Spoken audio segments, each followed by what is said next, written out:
Welcome everybody to the Dynasty Stock Market with Bigz. That's me, and Key. That's him. What's up? We are here on this Tuesday morning for some, lunchtime for others. We're talking about rookies. We're talking about who we're smashing, who we're fading. We're going to talk about some Dynasty rookie values pre-draft. Obviously, we don't have landing spots. It's hard to gauge what's happening with the tight end position, et cetera, et cetera. Had an interesting show last night that we recorded over on another channel with at Koopa Fiasco, Andrew Cooper. We did a huge rookie deep dive on tight ends, and he's literally the tight end guru, and he was talking about how hard it is to really handicap the tight end race before the landing spots happen, because, and this was the point he made, it is very, very rare, in fact almost non-existent, for any tight end drafted after the tight end 3 of his class to become fantasy relevant. There are 7 tight ends in this rookie class that people are looking at as, oh, he's athletic, oh, he's going to be a good tight end. So this is either the historical outlier year for tight ends, or it's going to go with the trend, and we're going to have to watch everybody drafted at tight end 4 and later is probably not going to hit. So that means that one of a Harold Fannin or an Elijah Arroyo or an Oronde Gadsden, one of those guys aren't necessarily all going to hit. If the top 3 are Tyler Warren, Colston Loveland, and say Mason Taylor, those 3 have the highest chance, but you're going to have to fade the rest unless history happens. You know what I mean? So we're talking each position. We're going to talk about some of the guys that we like and some of the guys we're kind of out on.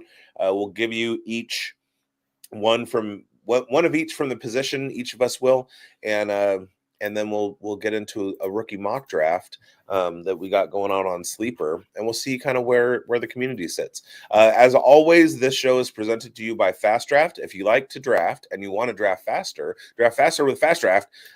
Use code BOOTH, BOOTH, for a $50 deposit match on your first time deposit. Get playing. The Origins rookie draft game is live. Flex 4 is live. I've got 50-something teams out there already. We got the IDP league, oh crap, it just escaped my brain. There's an IDP league for you IDP degenerates like me. Got to load up on those linebackers, etc. So I woke up under the weather, face and chest full of how you doing, DFK? Been a while. I had some jury duty problems. We're glad to have you back. I got a new laptop in between, so you might notice a new setup. My audio is actually still kind of messed up, but we'll get that fixed. And man, we're about 2 weeks away from the draft.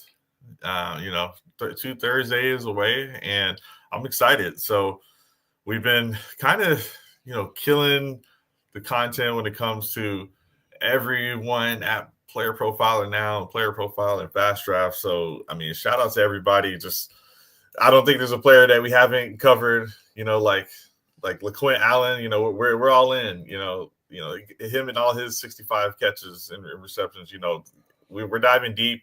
Check out Johnny Toon, a lot of new shows. So, man, we're covering everything. And now we get to see what takes are going to stand. So we've got guests lined up. John Lobb next week. Like you mentioned, Andrew Cooper sound like he'll be breaking down post-drafts with us the following Tuesday after the draft, I believe. So, or maybe the week after. But, man, we're going to be dialed in, making sure that you guys are ready before, after the draft. I know a lot of drafts start draft night, the fantasy draft. So we'll be right here with you to help you out. I don't know about the word a lot. There's not a lot. There than zero. There are startups that are happening now, and a lot of times what people like to do is when they do a startup and it's pre-draft, they'll use rookie picks.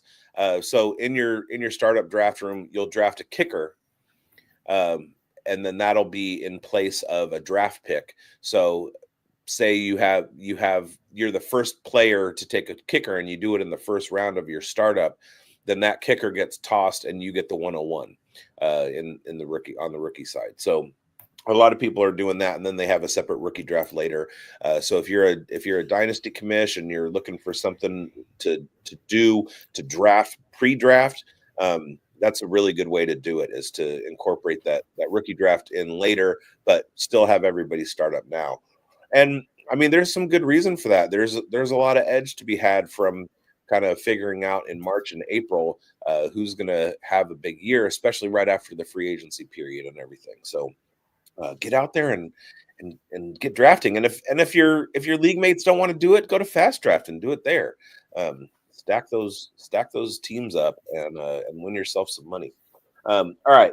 So I have take lock on quite a few guys, and I'm not unwilling to say that. I'm not afraid of my brain. So at the quarterback position, go ahead and give me one guy that you're starting to get really steamed up on, and you think, oh, well, this guy might get drafted higher than most people think. He's probably going to have a better career than people are thinking. And then give me somebody that you're like, oh, I'm kind of working my way to get out on this guy. Nice. So I'll take Jalen Milroe right off the rip. I think that was the biggest news since we've last talked, where he's getting that invitation to the first round draft night draft room for the NFL draft, which they've tapered off in recent years how many guys they even invite. They're trying to get the number to just 10 this year. So if you're only inviting 10 guys, you would think all 10 are getting drafted in the first round. So I am feeling pretty bad to not have more Jalen Milroe exposure in my fast draft league. So I have a feeling if he's a first rounder, that means he's getting an opportunity early. And we've seen his measurables compared to Anthony Richardson as far as running athleticism. And that's all we need for fantasy football. So that's someone who's getting steam right now that I'm definitely wishing I had more of. Big name schools. So there's a lot of different reasons where it could just happen to be, even though no one was really hyping him up as a first rounder, he may get there after all. And then my big kind of faller or whatever, I think I'll stick with a big name. I'll go Shedeur Sanders. It's been a while since we've had this show, so we just haven't really gotten to comment on the fall. You and I have done NFL drafts where Sanders didn't make it to the first round, right? And that was 2 months ago, so we were way ahead of it. But I'm seeing real NFL mocks where if he doesn't get taken by the New Orleans Saints, then it's all on the Pittsburgh Steelers' shoulders, whether they take him or not. And it sounds like it actually is kind of a foregone conclusion that they will be taking in Aaron Rodgers. So it's like, do you want in the final season of Aaron Rodgers to spend that first round pick on a quarterback? And then you are sitting there thinking, all we have is Metcalf, and it's maybe Pickens doesn't get traded, maybe doesn't. They have both those guys, but they could still maybe want Hampton if he's there, which doesn't seem likely at this point. But who knows? There's a lot of different ways they can go. I would still say get that quarterback of the future. They kind of went with that method last year, having the veteran and more the unproven guy. But there's scenarios where Sanders is the big loser of the draft. But I wouldn't be surprised if he's invited to the combine, accepts that invite. And if that's the case, that's, he's probably going in the first round. But still, from fantasy perspective, he doesn't have that rushing upside. So it's like Jalen Milroe might be someone you prefer to have drafted over Shedeur Sanders. And that's the thing about Milroe, and I'm not necessarily in on him yet. However, and that's based on draft capital and the fact that from the eye test and what I have seen personally, like there are a lot of things to like. The rushing upside is great. The big arm is great. So almost like profile wise, he's fairly comparable to Anthony Richardson, and he's an early declare, which is huge with quarterbacks. You want that youth on your side. However, he hasn't had a big statistical breakout season. He never won a national championship at Alabama. There are some things to kind of like fade with him, but then again, you see a situation where he gets invited to the green room, and it's like, whoa, wait a minute. Maybe the NFL is looking at this kid a little bit differently than everybody else on the planet. Now, if he does go in the first round, he's absolutely a smash. With that rushing upside, he's the cheat code type of profile. He's the kind of guy that as long as he's on the field, he doesn't have to be good. We've seen that from Justin Fields. We've seen that on a per game basis from Anthony Richardson. You don't necessarily have to be a successful NFL quarterback to be a boom in fantasy. So Jalen Milroe could be that dude. My big riser, I'm going to say it right now. I've said it before. I've been saying it for months. Jackson Dart is my QB1 of the class. There are so many reasons why, and I just referenced the cheat code. Jackson Dart averaging 500 yards of rushing per year. Now, in college, that puts him at that elite level. It looks like he may get a chance to start right away, depending on the team that drafts him. He and Milroe are in a very well, and Shedeur said actually the only quarterback that right now looks to be going to a team that is going to start him right away is Cam Ward going to the Titans. That's where everybody kind of sees him going. There is a situation in which, say, New York and Cleveland go with other positions early because the New York Giants now have Jameis Winston and Russell Wilson. Cleveland might do something. I feel like Shedeur still goes to Cleveland. That is the ultimate curse on a player, is to become the Cleveland quarterback. And I would fade him even harder. Yeah. I think the reason that we see something like a Jalen Milroe shooting up is because he has that profile of the Jalen Hurts, the Anthony Richardson, the Josh Allen. He's got that rushing upside. Whereas Shedeur Sanders, if you go back and you watch the tape, there was a lot of stuff that Colorado did not do that would have put Shedeur on an NFL pedestal. He didn't really run an offense that a lot of NFL teams could look at and go, he had to make a lot of NFL ready decisions. It's hard. It's hard to watch. So I can see a situation where he starts to fall out. Whereas Milroe, we saw Michael Penix get drafted to be a bench player in the top 10. So maybe that's a going trend in the NFL. Maybe we see that again. My fade was also Shedeur Sanders, and those are the reasons why. Everything that he did that he was asked to do at Colorado, he did very well. The problem was there was not a whole lot of NFL baked in that. There weren't a whole lot of NFL spreads. There weren't a whole lot of NFL routes. And a lot of it was like, just get Travis Hunter open and get him the ball. Now, that's not to say that Sanders can't do that stuff. It's just that he was not asked to, so there's not a lot of history on film to say that he can. You know what I mean? Yeah. So the other guy that I want to talk about, and this has been wild, Tyler Shuck getting mocked in the first round, in the late first round. I've seen him go in the 20s. He sounds like a lock for the second, no later than at this point. Yeah, and people are mocking him in the first round, and it's pretty much age is the main factor. Age and injury history, and I get it. He's super talented, but the red flags are just like they're waving in your face. So we'll see what the NFL thinks, and that's kind of the thing that's fun about fantasy, and doing your research, reading, participating in mocks, doing all those things. What's really funny is the 3 months leading up to the draft, we all get these ideas in our head, and then the NFL scouting teams go out and crumble those to bits. So we'll see what happens. Let's get into some of these comments. Jamie, let's get into all of Jamie's comments. Sup, Jamie? Finally got to draft Jamie Bowers on Fast Draft because Bigz wasn't in the draft room. Thank you, sir.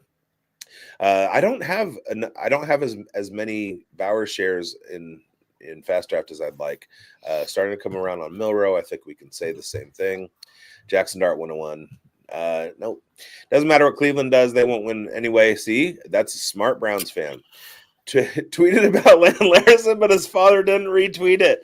Land Larson. Since we last talked, I've been seeing some Land Larson hype nationwide. So you're first. I can always say that. I It's mean, funny when I see someone say, I don't hear any hype about Land Larison. I'm like, God dang, I hear too much.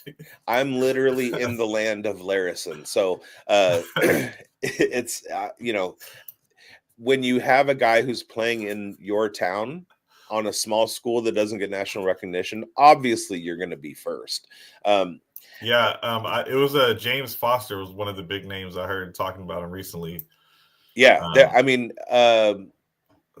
who was it? One of the Matts, not Matt Harmon, the other Matt was talking about him. I have an assignment for all of you watching. Go to Twitter and type in @sleeper, add Land Larison to your rookie pool. Because they're still not on there. Okay. No, he's on Player Profiler though. At this point, he's got to do something in the draft to get drafted. He can't Sleeper, be UDFA. You're sleeping. Player Profiler is ahead of the curve, so all right. And that's the best thing about anytime you go out and you find like a Land Larison clip or something like that, and you tweet it, he will like it, his dad will like it, and last night for the first time I saw his mom liked it. So that's good family dynamics there. We do have two folks left in the or 2 spots left in the mock draft. If All we right. can get those filled, we will start. Jamie, are you in there? Yeah, jump in there. Jamie, get in there. Anybody else who's watching, go to my Twitter feed @BigBonedFFB. I put a link there, or you can go to Player Profiler now. There's a link there too. And rookie mock at lunch. We're doing a rookie mock draft right now. So go find it on Twitter. All right, let's talk about running backs or wide receivers. Which one you want to go to first?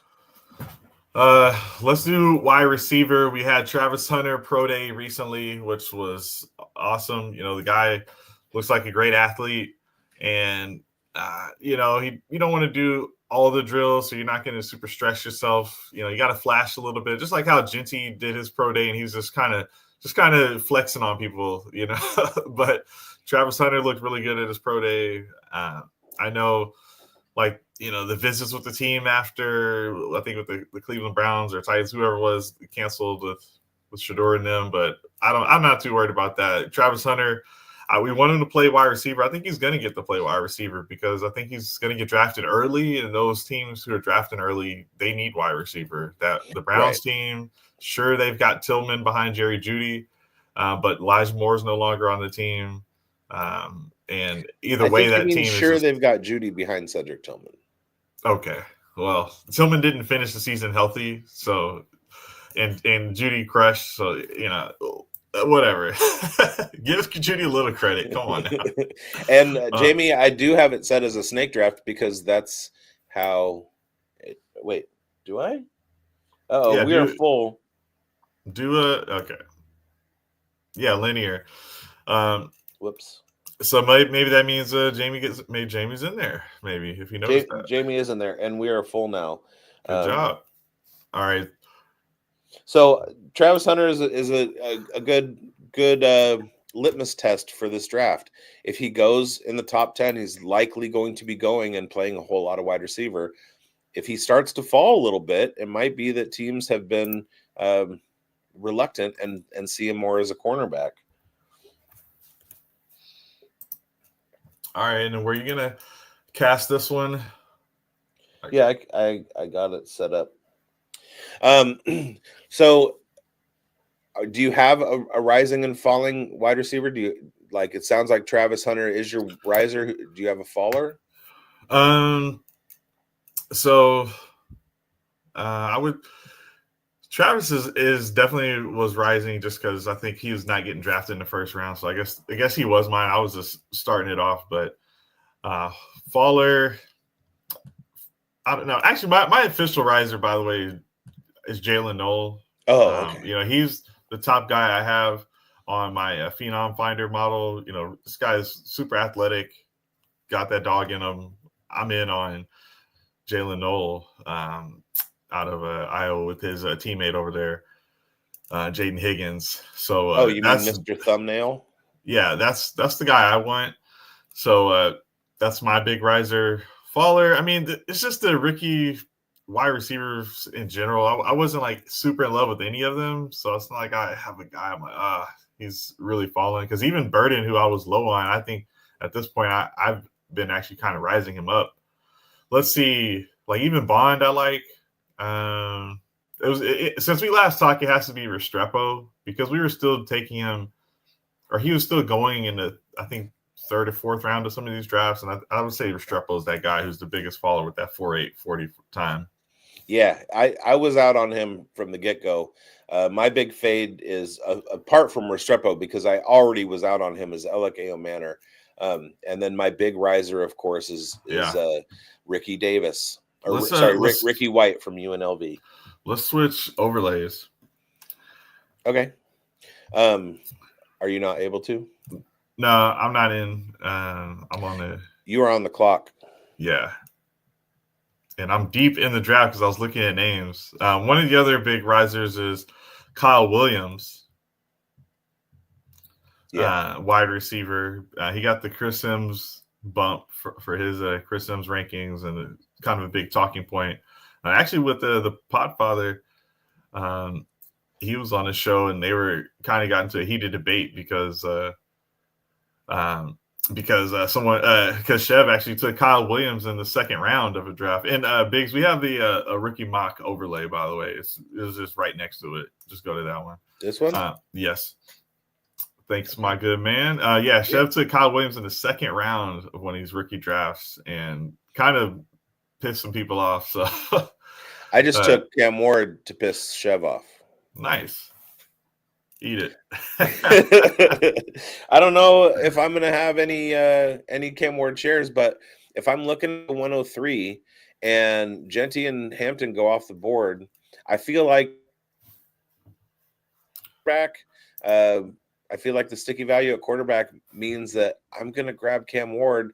If I'm not, I'm going to try and trade out with somebody that wants Ward. I just got someone who's asking me, hey, what do you want for the 103? And they have the 102 already. And I was like, well, I'm trying to see if Cam Ward's going to fall. And they're like, well, he's not going to fall. I'm taking him at the 102. Mm-hmm. So it's like, it seems like most drafts he's going 102. Like here, Omari Hampton goes, and if you're a second overall pick, unless you traded for it, maybe you need a quarterback. But if you don't think he's got the rushing upside, fine. It's just in superflex, people were taking Anthony Richardson at 102 because they were looking for that upside. But Cam Ward may give you the stability that Richardson didn't, and still may be a better dynasty value than Richardson when it's all said and done. So it's like getting that quarterback when it's a scarce commodity here, like it might be the move if you're not in on a Dart or Shedeur Sanders. And what we're doing is we're compiling assets, right? Yeah. And assets in Dynasty don't necessarily mean lineup production on Sunday. Assets could mean ability to acquire other assets, ability to take a low value and create a higher value out of it. So if I'm in the 103 spot and Cam Ward is there should be a run on offers for somebody to pop up to grab Cam Ward because they'll need a quarterback. They'll need a quarterback that's going to start right away. On top of that, even if Cam Ward does something like gets hurt in season one or has a Caleb Williams type season, he's going to carry that value for at least the next 2 years. So even if you're not able to trade out of it and you grab Cam Ward, now likely with the 103, hopefully you traded up for that spot to win your win the championship or whatever. Because most people with the 103, they're not in a great position, and maybe they need a quarterback. So that's another kind of consideration. But it's all about asset accumulation, and Cam Ward is going to be one of the most valuable assets in this draft. Absolutely.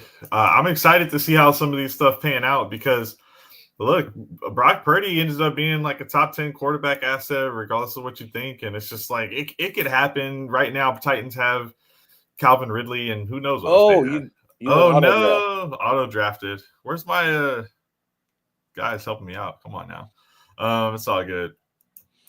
And I just got sniped for quarterback run. Yeah. Well, we were talking about quarterback, and I think it still applies here. Yeah, I got autoed, but like if the guy is starting and maybe he's on Saints or whatever it is, I mean, still a quarterback in superflex, and there's not too many I feel super confident in. But I am pissed. I'm going to get some more running backs probably in the second round here. Now, I feel like this is where consensus is at the moment, with Ward, then Sanders, then Dart at the quarterback position. Milrow, that's according to ADP. So this is how they were ranked in ADP. Because the way that I saw it was Dart, then Milrow, but I didn't see Sanders. So I don't know what's going on there. But Dart and Milrow were the next two. I quibble with these rankings. I feel like when all is said and done, Jackson Dart will have had the best NFL career of the four of them. But that's just me. All right. Yeah, I like it, man. I can't wait to see what Dart does. If he's the one that ends up with the Saints, since it's not going to be your Raiders anymore, we know that. But if it's the Saints, I think he's got a good coach that can help quarterbacks. Kellen Moore helped with Dak, even though they came in and were on the same team as teammates together. That coach still had something to do with it. All right, I'm on the clock. Let me not mess this one up. I love Jaden Higgins going as the wide receiver 4, or 5. Yeah. Is that 5? So I'll go. I have him at wide receiver 4. I'm going to go RJ Harvey here. There's a receiver I'm really high on right now that it's just tough. Like I'm still trying to weigh the running back value versus receiver value, but if there's just some of these running backs I'm feeling very confident in having a role, and that being a difference-making role versus some of these receivers where I am confident in having a role, but I don't know if they'll crack my lineup over some of these other guys I might have. So Harvey and Giddens going as RBs 9 and 10. That's interesting. That's a big steam up from the month ago. And I have some running backs I still love. It's just I like the size, the tape, and a lot of people I talk close within the industry, they're in on this guy. I'm feeling like he may have third round draft capital, so I'm kind of leaning into that a little bit. I think I'm as of now, I think I have Tootin ahead of Scattaboo, Harvey, Giddens, Martinez. Yeah, Tootin with the highest RAS score, and Besh is the receiver I wanted, but decided to hold off on. I'm all in on Besh. I wouldn't be surprised if he ends up being a second round Dynasty rookie pick once the NFL draft happens, and he's kind of a higher wide receiver than we think. I do like Besh a lot, and I like his story a lot, but he's got a long way to get to wide receiver 2 status. I feel like he's a wide receiver 3 guy. The player profiler comp for him is Josh Palmer. And basically what that means is he's going to be in Rashad. Sorry. No, it's okay. He's gonna be in the 36 to 48 range at a ceiling, which that's not terrible in the third round rookie draft, but it's not somebody that he's not going to be a wide receiver 1 at any point. That's not his skill set. And then Tootin, definitely a huge riser after the combine. I've taken plenty of him at that spot. Rashard Smith, I haven't seen falling to 4-1 very often in some of these rookie mocks. So that's because Chev's on auto pick. He wouldn't have got past that Quinn Ewers spot. I got Ward, Chev got Ewers. This is not a real draft.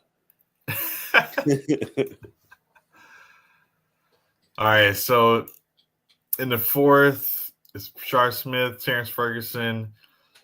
Okay, we got Savion Williams going to Big Bone at FFB. Jaden Blue, Hookem, Jarquez Hunter. Like Jaden Blue, leaves school early. He's got all the athleticism. I think 2 years ago, I thought he was going to be really good, and then gets supplanted by Jonathan Brooks. Then this year gets supplanted again. But then later in the season, he comes back in the playoffs. If Tyler Shook goes, that's a pretty good value if he does end up getting some kind of role maybe in year 2. Mason Taylor in the 4th is too. If Yeah. you liked Quentin Johnston, you're going to love Savion Williams. Yes, sir. Yeah, you got to work on those hands.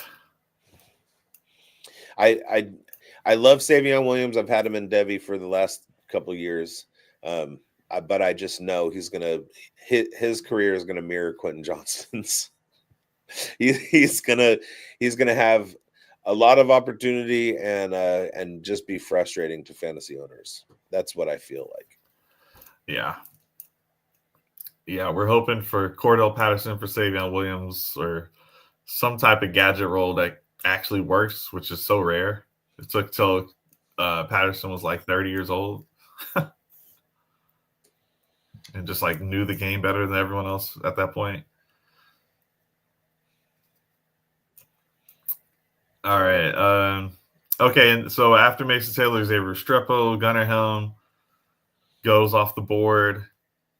Then we got Corey Kiner, then Woody Marks.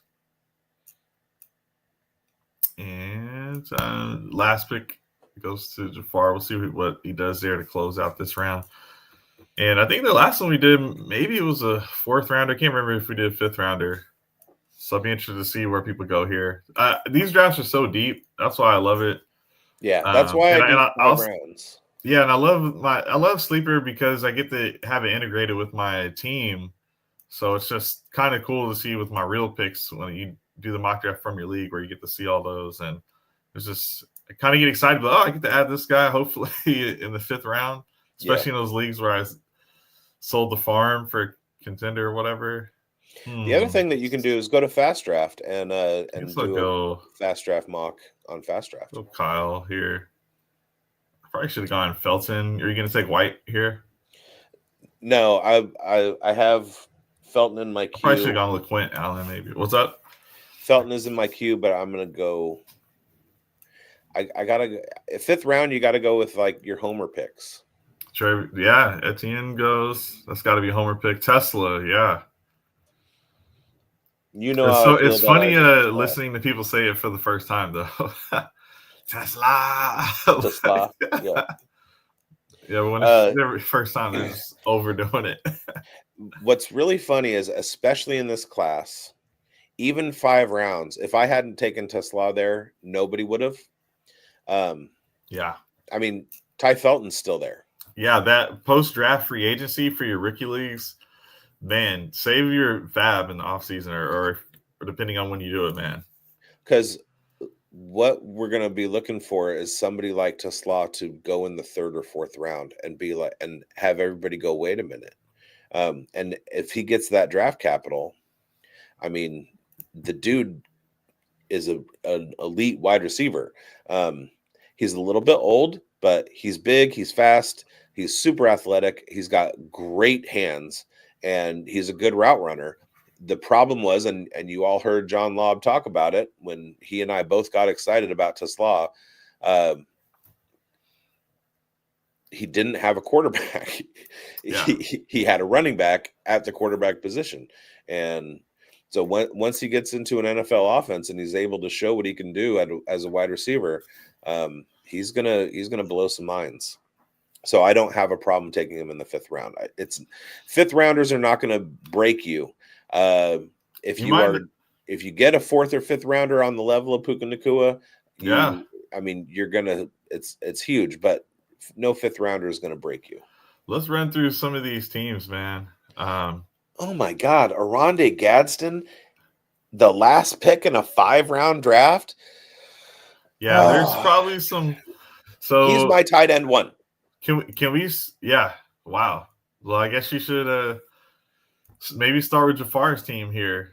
But I kind of wanted to stick on that subject we were talking about of free agents in Dynasty rookie drafts, post-draft here. Some of the guys that are still available, is there any that you're still seeing that maybe you would like, whether it's LeQuint Allen, who had those 65 receptions in college the final season, or Nick Nash, or even old post-hype Raheem Sanders? Anyone you're seeing here still available that you would have been like, that's worth a shot? So Kyle McCord, there's a possibility that he gets a mid-round draft capital and goes to a team like Pittsburgh, and there's a quarterback injury and he's suddenly starting, and he led the NCAA in attempts, completions, and yards last year. So he's definitely, from a production standpoint, he's definitely in a position where if he gets on an NFL field, he's got a huge arm and he might do some things. And if you're taking him as off the waiver wire and sticking him in your taxi squad, I think that's a great spot for him. All right, and then we'll go ahead and drop in Lane Larison. Obviously, you would take Lane Larison. I wasn't going to talk about available. If he was available.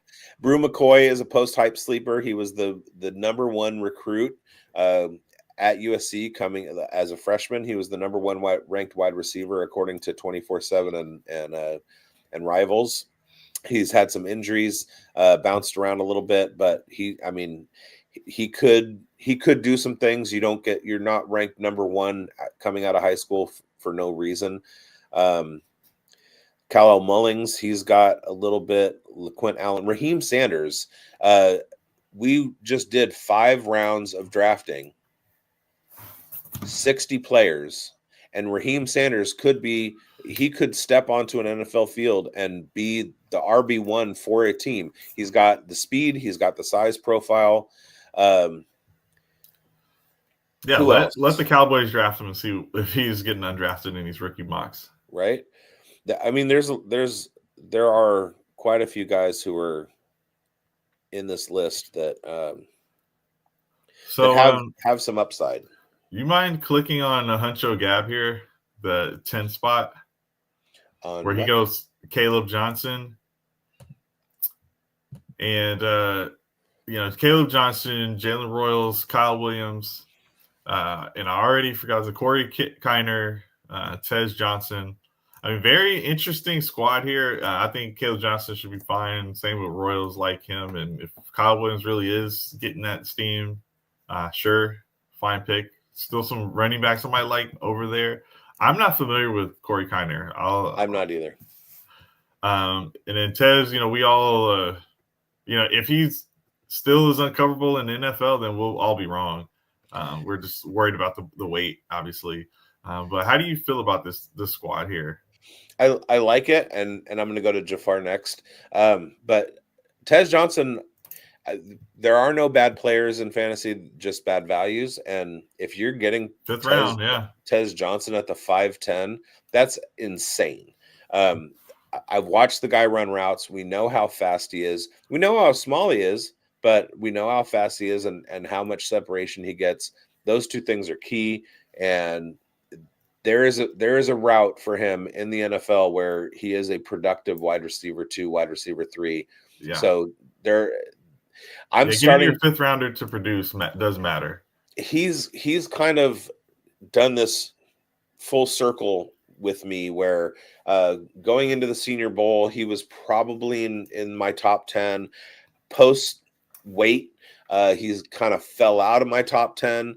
And now I think he's swung back around just because I've had time to kind of, have the thoughts percolate, and the dude can play. He can play football. Yeah. Imagine him pulling a former teammate of his, Bucky Irving, where the testing completely tanked Bucky Irving, just out of this world. And that's what happened to his teammate, Tez Johnson. And so if he comes out in the NFL and, actually I could play in the college and I could play in the NFL, then that 5th round pick maybe is the 3rd rounder that you can flip and cash in. And before you go to Jafar, I mean, do you feel like these later picks, are you just like, all right, if you give me a 2026 4th, I'll take it for my 5th? Is that just automatic? Or do you, like, especially in early rookie drafts, let the course of the summer play out and see if you can flip for a little bit more over the course of the summer? That's a good question. I really, as much as I can, every time I make a trade in Dynasty, I always try and push on my counter offer somebody adding a 4th or 5th rounder for me, because I love the ability to do deep dives into the class and find those 4th and 5th round gems. And if you're doing your homework, you're going to be able to find guys and pick them out, isolate them in the 4th and 5th round, and so you're bring probably value to your team. Flipping for 2 5ths then. If you get Tez Johnson, you're like, hey, give me 2 5ths, you can have him. I don't know about that. I don't think Tez. Or maybe not Tez particularly. This is more like if you have a 5th round pick, are you willing to flip it for, either a 4th or 2 5ths in advance, or are you just like, hey, I feel good about the player I'm gonna get here and see if I can trade him for later. But I feel it's probably player dependent is what it sounds like. Yeah, and also I have a very high opinion of my player opinions. So I always feel like I know enough that I can take lock. All right, let us know how you feel about Jafar's squad. All right, this is a pretty good draft. I love Ibuka. There's a JSN type situation with him where he may not necessarily be the wide receiver one draft capital wise, but could be the most productive of the top 3.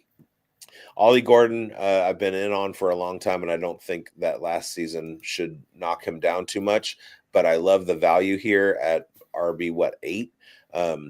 That's fantastic because he could definitely be he profiles as a top 5 running back. Alec Manor, I don't like. There's a lot of analytics that are huge red flags, and if you take away the one game that he had against Colorado, the statistics aren't necessarily there either. Will Howard, I mean, if we're talking like Raiders QB2, or Raiders draft him in the 2nd round or 2nd or 3rd round draft capital for him, and he sits for a couple of years, he could be a taxi squad guy that comes out. I mean, you don't win a national championship if you're not that good. Yeah. And then Aronde Gadsden is my favorite tight end in the class. That doesn't necessarily mean he's the best, but he's my favorite. He's athletically jumps out the building, faster 40 time than Sam Laporta. The guy had he came in and had a freshman breakout. He had one extra year that he got hurt. Otherwise, he would have been a 3-year declare, but he actually was 4th. He had Kyle McCord throwing him the ball and had a huge final season. His dad was in the NFL, so he's got the bloodlines. As the pick 60 in a rookie draft, that's absolutely insane to me. I have more shares of him on Origins than just about anybody. And maybe Harold Fannin is ahead of him. But I like that draft a lot. All right, and then Alcott, Colson Loveland. Nobody's getting steam like him, especially if he goes to the Chargers. But he's a guy that we're going to talk a lot about with Andrew Cooper on May 6th when he comes on the show. Tight end show, post draft tight ends. Again, 3 tight ends typically are all that you get, and I forgot who he said, but it was like obscure names that were the best tight end 3 of their class, guys that we don't really put any stock into. So if we start looking and we got Tyler Warren, Colson Loveland, and Harold Fannin, there's nobody else after that. Historically, Scadabo he's an interesting case. Could he be Isaac Garendo? Could he be Christian McCaffrey? Or could he be nobody? So this he's one of the biggest range of outcomes out there. Jordan James, I love this value. Woody Marks, that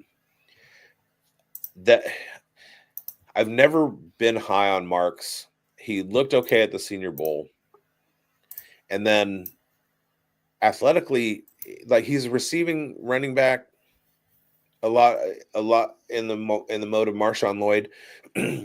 But after Lan Larison's pro day, when I was digging into Lan's RAS and athletic profile, he kept coming out ahead of Woody Marks, and I didn't realize. I thought Woody Marks would have been more athletic than he was. And then Riley Leonard, not a huge fan of. What do you like about these guys or don't like? That same team. Mm-hmm. Well, so Loveland and Scottaboo, James, like all those guys. So I'm pretty much in on them. At the 111, I think if Loveland's going to be one of those guys, I mean, we had like Mike Renner on the other channel and saying how Loveland's better than Warren, and we know the athleticism there. We're trying to blame the production on the quarterback play, so this could be the steal if, like you said, there's just not that many other tight ends, especially if you're deciding between a wide receiver. Just still probably a lot of good running backs, but you can see no other running backs went for a while. He ended up getting the second next running back. So get your tight end while you can, get your quarterback while you can. That's kind of how I feel about that first and second round. Yeah. And after that, you just load up on running backs. And so I like that they loaded up on running backs here. They got some of the scarce positions and a bunch of running backs. So I think this draft is one that we can point to and say, look, if you won your league last year, or if you were a high-level playoff team last year, you're going to want to use this offseason to make some moves, because let's take this draft from the 11 spot and let's look at something like a Greinberg, okay? So we look at Greinberg's, and we've got Travion Henderson, Trey Harris, Bashal Tootin, Jarquez Hunter, and Torrey Horton, right? That's out of the 5 spot, right? When you have a positional run in a rookie draft and you're sitting at the back end, you're going to lose out on a lot. So Greinberg from the 5th spot took the 3rd running back, right? Yeah. But there were 3 more that went before Alcott took Scottaboo. That's a kind of a big fall. And we look at Moneyball, Tet McMillan, Mike Matt Golden, Jack Besh, Tyler Shuck, Ricky White. Once these position runs, if you can see, like right here where I took Tesla and 4-5 wide receivers went off the board, then all of a sudden Alcott doesn't have any. I mean, he's got no other way to go than grab Riley Leonard. So if you're in that back end, it behooves you to pop up as well as you can. Yeah. Speaking of Moneyball, so we got Ted McMillan, love it, Golden. I'm not as high on him as other people, but I feel like right here at wide receiver 6, I think that's about where he slots in.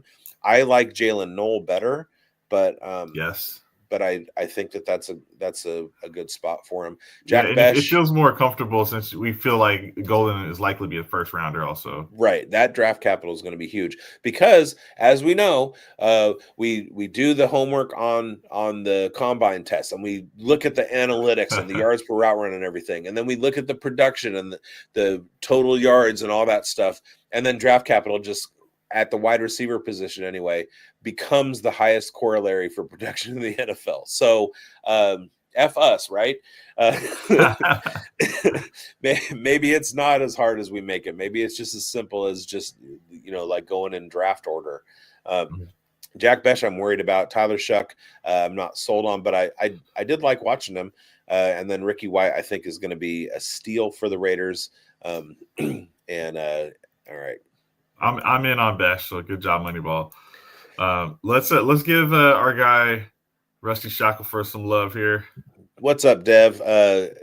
Dev has been doing some serious work over on the graphics side, and we love him. Travis Hunter, Jaden Higgins, Damian Martinez, Jaden Blue, and Arian Smith. Oh, we have an Arian Smith sighting. I was going to say Achilles Smith, but I'm old. So he's fast. So. In my home league, it's an IDP league, and Travis Hunter is my 101. Yeah. I love Jaden Higgins. He's my wide receiver 3 in this class. Damian Martinez, I'm not a huge fan of. I think there's a ton of running backs that I like more. Jaden Blue, same. And Arian Smith. What can we say about Arian Smith? Fast, but not as fast as we thought he was going to be, right? Same with Tez. Like, you can't be small and slow. You can be small and fast. You can be fast and big, but you can't be small and slow. I know that Tez Johnson is better than Arian Smith. The fact that Tez Johnson went in this draft after Arian Smith is alarming, but Arian Smith is he has the opportunity, or he has the potential with his legs, the fact that he's a sprinter, to outplay his ADP. That doesn't mean he's necessarily going to be good, because, it's just outplaying his ADP. It's not necessarily being fantasy relevant, but he's fun to watch. A lot of those guys that have they have a singular talent exploit, they just get really frustrating for owners, because they're like, well, he's so fast, he could do great things out of the slot, and then they draft him, and then he has some spike games over the course of his first 4 years, and they're like, but why hasn't he hit yet? And it's like, classic. You got to put it all together, Yeah. All right. Let's run back and hit Chev up. Yeah. Even though he auto drafted, and that's fine, Chev. We're okay with it. Is Chev smarter than the AI? Let's see if the AI drafted a better team than he normally drafts. Chev is a friend of the program, so Luther Burden, Isaiah Bond, Quinn Ewers, Gunnar Helm, Taj Brooks. I mean, I hate this team so much, I would have gone on auto draft too. I think that's why he left, because he was like, F this noise. Brutal. Your thoughts as a Texas homer? Quinn Ewers didn't pop in his pro day. Whether he got fatigued at the end, he ended it on a kind of a mild note, didn't complete his final few passes there. Didn't look like he had the power underneath it. Regardless, we're only at this point now holding on to the incoming 24/7 sports grade as the last line of defense that you're trying to hold. That's the last thing we got, that perfect rating and the hit rate that comes with that for quarterbacks. And regardless, there's plenty of QB needy teams. He could just get that opportunity. If he gets with the right coach, maybe it works out. So in the third round, when it's pre-draft and we don't know what's going on, he takes a quarterback who might have a shot. So there you go. And his teammate Gunnar Helm right there, he didn't have good testing because, he slipped while he was running his 40 and rolled his ankle and still ran it. So he's got bad time. So now he's going to just be a sleeper until he does something. Like Gunnar Helm will have to actually go out there on the NFL field and produce before his value ever recovers, because he's just going to always have that horrible RAS score now. So this is all kind of the excuses range. I just noticed that Chev went full UT there with Bond, Ewers, and Gunnar Helm right there in a row. And I think Taj Brooks is in Texas Tech, maybe. He's in Texas Tech, yeah. So Chev, bad team. Sorry, man. And Luther Burden right there. So he's got a strip of the Mid-South. Yeah. Right there. Nice and colorful, but... Chev, your team is garbage, bro. All right. Can't see the whole name, but Dynasty Bigz, Tyler Warren, Devin Neal, Elijah Arroyo, Xavier Restrepo, Dylan Gabriel. Love Warren. I love Devin Neal. Elijah Arroyo could be one of the trend breakers that Coop was talking about, but we'll get to more of that when we get to that show. Xavier Restrepo. My first eyes on him were at the Senior Bowl, and I keep saying this, he looked like he was running with cement blocks on his feet. Brutal. Now, so you saw it coming. If you dig into the analytics, he gets separation. He creates space in his route running ability, but I don't know if he's going to be athletic enough to move into the wide receiver 1 or wide receiver 2 range in fantasy. And then Dylan Gabriel, if Bryce Young can do it. So Dylan Gabriel was impressive at the Senior Bowl with the touch on his passes and his throwing ability, his arm, but he's 5'10". So I was like, And then he goes to the combine and could not throw a good pass to save his life. That's inconsistency that I don't like. And at his size, there aren't many success stories of quarterbacks in the NFL under 5'11". We're still holding out hope for Bryce Young. Dylan Gabriel is going to have to be an outlier. So love the Tyler Warren and Devin Neal. With this type of team, I would go Warren, Neal, and then trade away all like the back half of my draft. Yeah. In the rookie room. All right, Big Game James, Quinshawn, love it. I have him comp to Rashad White. Jalen Knoll, love it. I have him comp to Hunter Renfrow, ceiling Hunter Renfrow. Dylan Sampson, he is kind of I don't know how to read him. He's not very big, but he's super fast, and he's got some productivity metrics in terms of like his touchdowns per carry and stuff that are like pretty alarming. Mason Taylor, gotta love the bloodlines. What if he goes to Miami? And Ty Felton, love the upside and the steam that he's getting. I'm surprised he went this late. Although if I almost took him, I don't know why I didn't take him, but whatever. Well, if I was commish, I'd switch the picks for you. Love this draft. I love this draft. If I didn't win every mock draft I do, I would have this as the winner, or one of them. But I love this draft. Nice, yeah. I'm very in on Quinshon Judkins and Jalen Knoll, so I like Ann Taylor. I like all those guys. And Felton. Yeah. We did this one already. Greinberg. We did that one. This is a pretty fantastic draft too. All right, and then our boy Curdy, shout out Shocker, shout out Undroppables, Omarion Hampton, fantastic. Jackson Dart, my QB1. DJ Giddens, that's a steam pick. Ferguson is one of those kind of outside of the top 3 or 4. I've got Ferguson as one of the most athletic tight ends in this class, so he's one of those guys outside of the top 3 or 4 that. I mean, you mentioned athleticism is key for who's going to be good. You get him in the 4th round, so you don't even have to overspend there. That could be a nice locked in starter by like week 6, depending on what team he goes to. Mm-hmm. And then Trevor is a wide receiver in a running back's body. Yeah, so you might get some PPR there.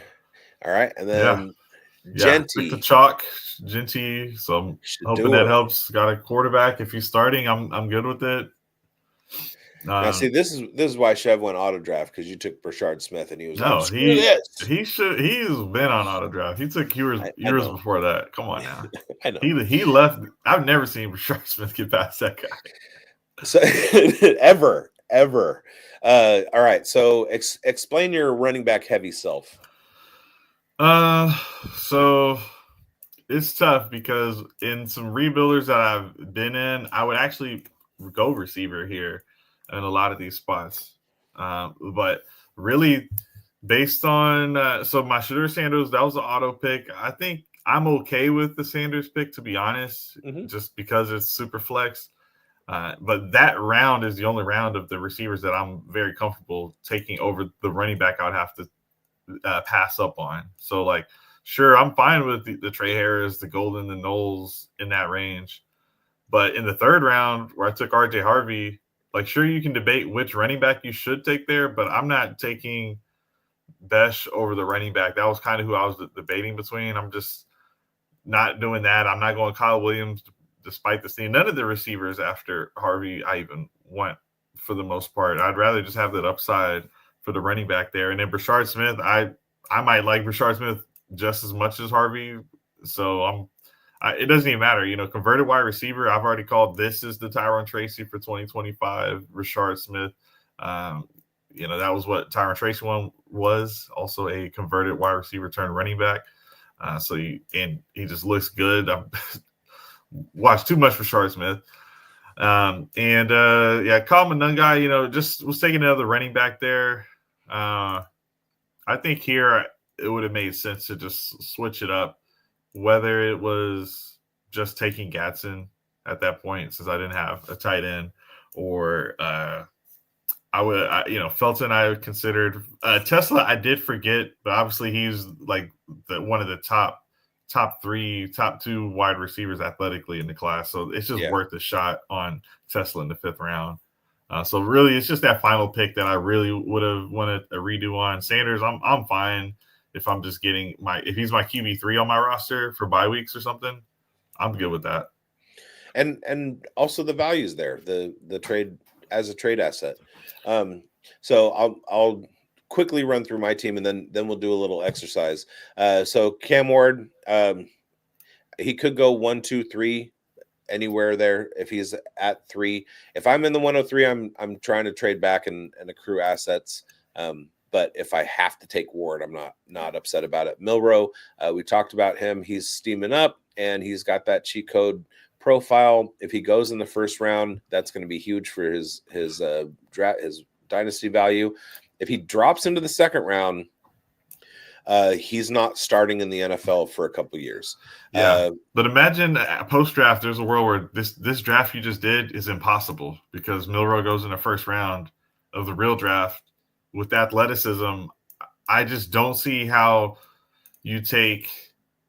It's tough. There's some talent ahead of him, obviously, but I can see if he's a 1st round QB with those traits, maybe you take him over Ibuka. I love Ibuka. Maybe at least over Loveland. I would think it would be worth it. But this could be a nasty team. You may have just drafted, like, if you're, someone who needed that, earned that 103, and you just walk away with maybe a QB1 and a QB2, or let's just say QB1 and a QB3. That's pretty nice. Yeah. And then Fannin, love him. He has a potential to be the 101 or the tight end 1 in this class. And I got him at 3? Yeah. Savion Williams. I made this pick to kind of see how I would feel about it, and I don't love it. Tesla, I think, could definitely outplay his 5th round draft capital. All right, so let's do this. Look at your team, drafting from the 1st spot, and then I want you to look down the row in each round and see if there's somebody that you would have taken over that guy. Yeah, I like it. I was kind of doing something similar to that. So Genty, it's just if I'm QB needy, would I even consider taking Ward? I do get nervous. Just some classes we're just too bought into consensus. Genty's that guy, and you hear people saying, maybe he's not that guy. Small school and all that. But at the end of the day, in this mock draft, I'm taking Genty, and I'm feeling pretty good about it. Yeah. Are we switching off each round? Yeah, I think we'll each do the round. So who's the guy in the you would have taken over Cam Ward potentially, or are you good with the pick? I would have taken Travis Hunter, Travion Henderson, Tet McMillan, Quinshon Judkins, or Tyler Warren, or Caleb Johnson. Or depending on draft capital, Luther Burden, Colson Loveland, or sorry, Chef. I would have taken only Calvin Ridley. And year 1 probably going to be rough. And Treylon Burke. Oh, sorry. Yeah. No.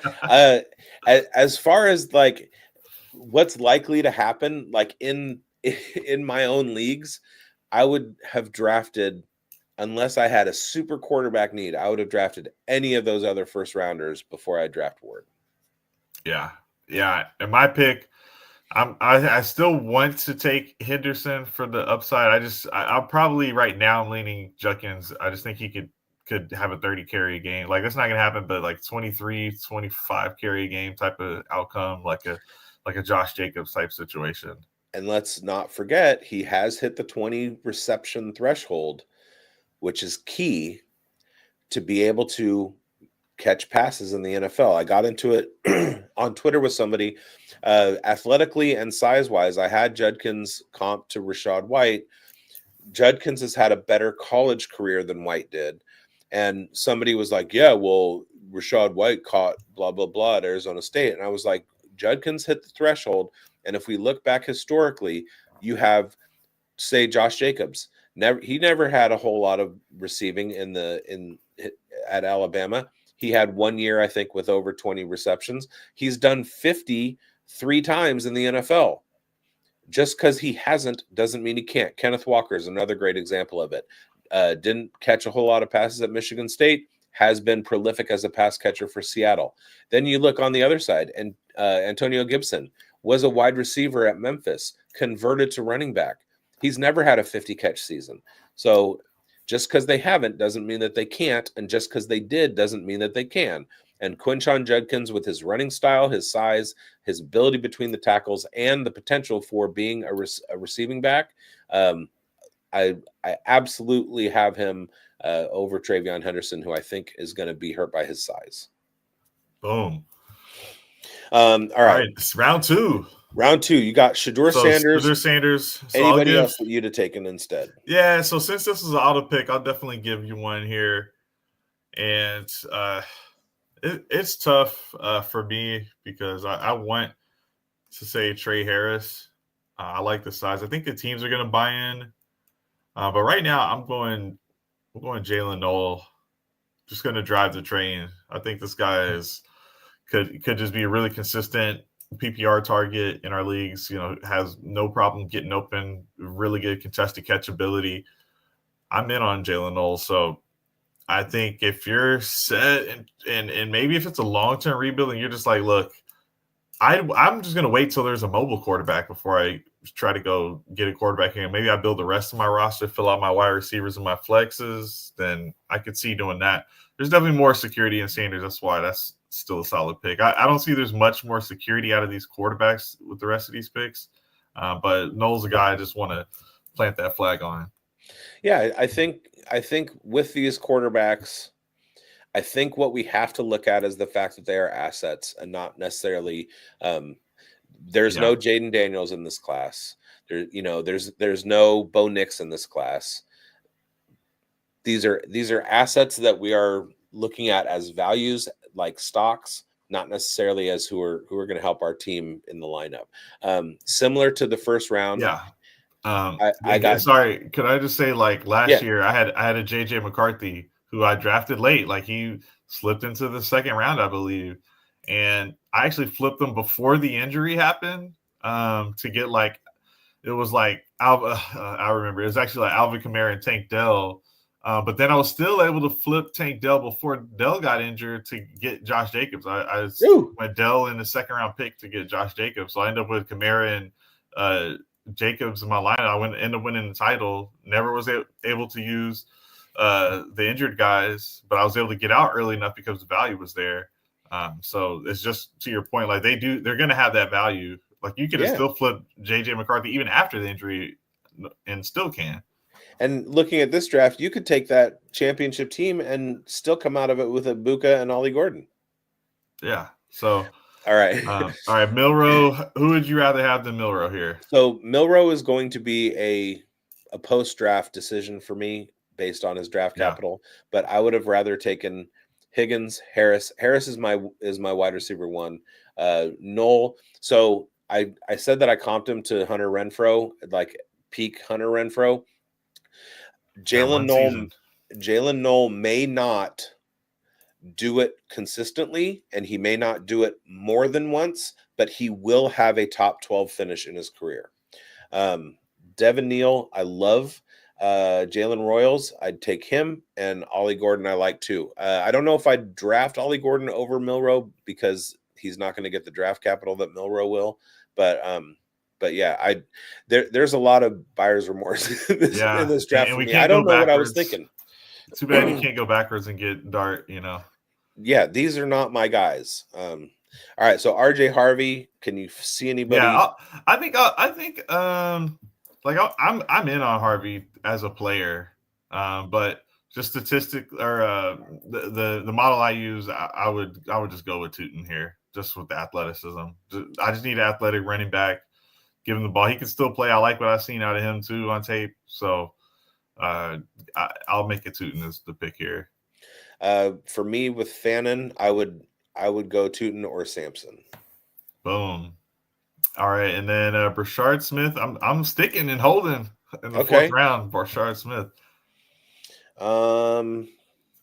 Yeah, I would too. Although, okay, so then let me do this with Savion.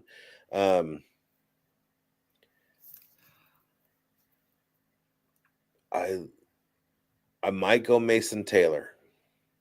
That might be about it for the round. There are a couple guys in the 5th round that I like better than Savion. I don't know what I did. Well, what was I doing in this draft? I won it anyway, but I don't know what I was thinking. The Kyle pick probably lost it for me. Kyle Manung guy. So I'll swap him.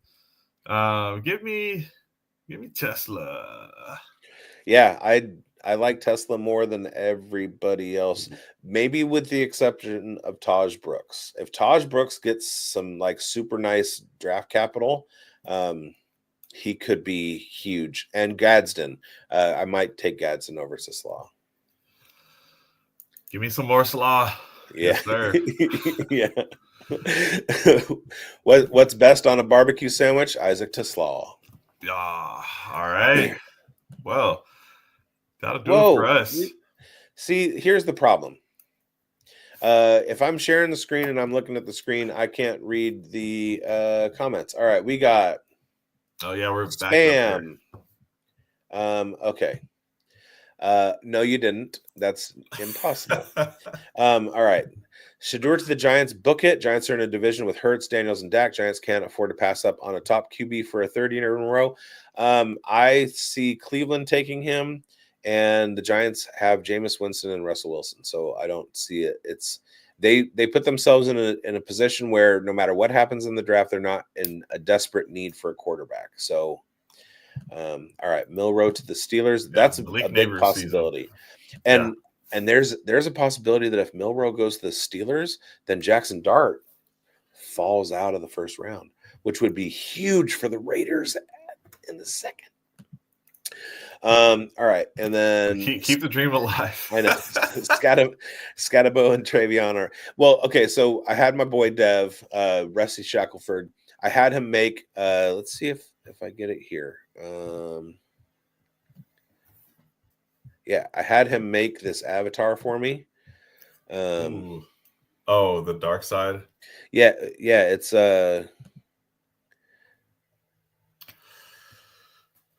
well, it's just me.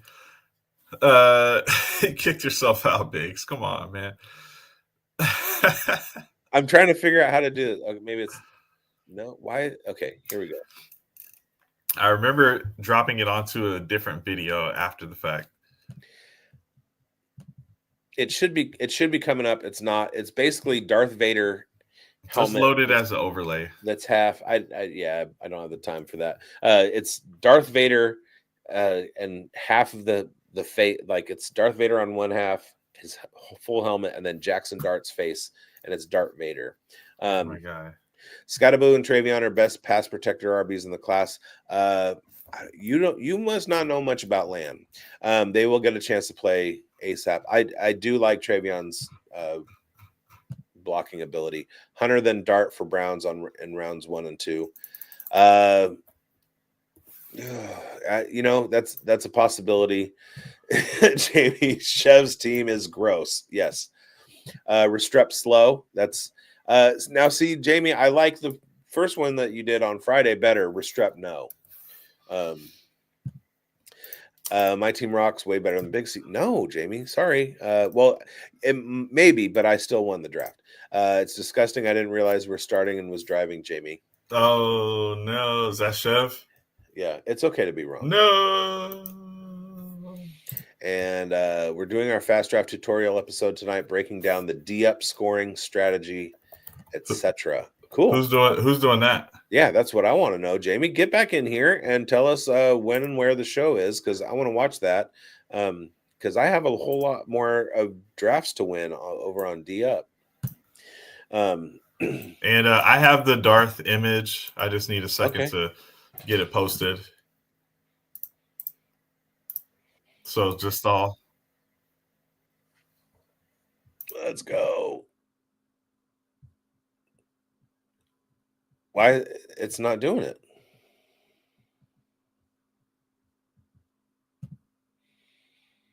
RPO Fantasy Show. There it is. Dart Vader. I love it.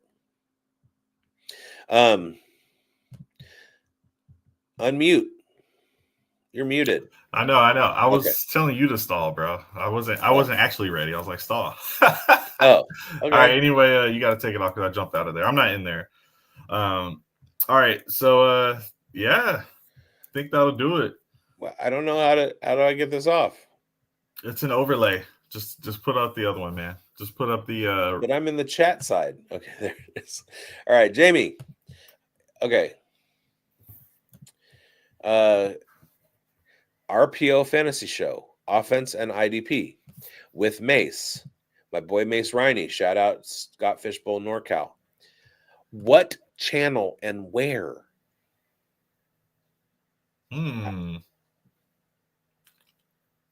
That's what I was trying to ask. Yeah, we'll see. Be on the lookout for it. Yeah, I'll be scouring the YouTubes. Come on, Jamie. Quick. What channel? Yeah, we had one IDP drop on Player Profiler because, like, most people don't know any of these players. So get in those D-up IDP games. Well, real quickly. A lot of value to be had. I can share my portfolio real quick. Oh, new features? New features? Hello. What are they? Let's see. Just redone. So on my D-up, I'll send it when it comes out. Okay. My D-up exposure, Zaire Franklin, Terrell Bernard, 100% exposure. Foye Olakun, 90% exposure. Big Train Spillane and Derwin James, 50%. Andrew Van Ginkel, 40%. Those are my top guys. Ginkel. Nice. Van Ginkel's a beast. All right. Yeah, hard knocks legend. All right. Yes, sir. Let's get out of here. Hey, we will be back next week with John Lobb, right? Yes, sir. And then it's the draft, right? That's right. We're here. We're almost there. And then it's Andrew Cooper. So we've got some fire shows coming out. And thank you guys for watching. We'll see you next time. And go play Fast Draft. From the Podfather to you, I deeply appreciate you tuning in. And many ask, what can I do? What can I do to help support the hosts, the research they do, the production costs? Go to PlayerProfiler.com, Dynasty Deluxe, World Famous Draft Kit, Rankings, DFS Dominator, and of course, data analysis. Subscribe to any one of those, and you support all of us and take Player Profiler to the moon.